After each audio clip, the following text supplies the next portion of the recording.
এক মাদ্রাসায় এরকম খাদেম ছিল, তো খাদেমের সাথে বাচ্চারা খুব দুষ্টামি করত, ডাকতো গরু, পড়ার সময় গরু ডাকতো।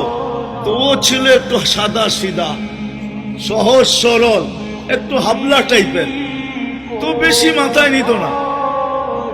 আবার দেখবেন হাবলা মানুষ চেতলে কিন্তু খবর আছে। একদিন বৃষ্টি হইতেছিল প্রচন্ড, এর দায়িত্ব ছিল ছেলেদেরকে খানা পরিবেশন করা। তো খানার সময় গেছে, খানা নিয়ে আসে না, তো ছেলেরা চিৎকার দিতেছে গরু কই গেল।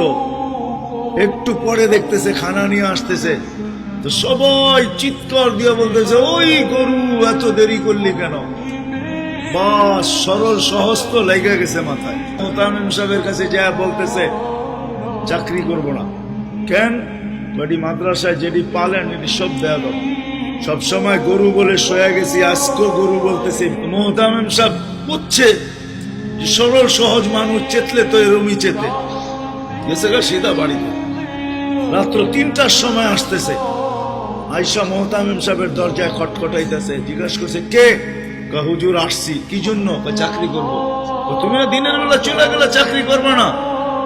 এতদিন চাকরি করতেছিলাম শুই না, এখন চাকরি করবো দেখা। বলছে এটা আবার কি দেখা চাকরি করবে মানে?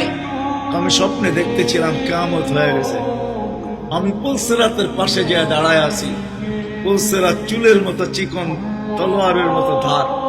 ভয় পাইতেছিলাম এটার উপরে পা রাখবো তো রাখবো কি করে। একটু পরে চিৎকার শুনলাম, তো দেখলাম মাদ্রাসার ছেলেগুলা সবগুলা হইহুল্লার করতে করতে আসতেছে। ওরা পুলসিরাতের পা দিতে দেরি, এটা সুপার হাইওয়ে হয়ে যেতে দেরি হয় নাই।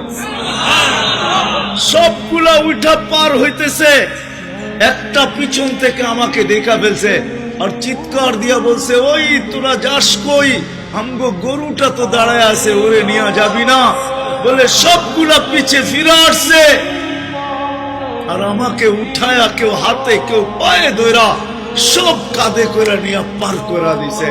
ঘুমের টিকা জায়গা গেছি, এই জন্য চোখে দেখা আমি এখন চাকরি করব।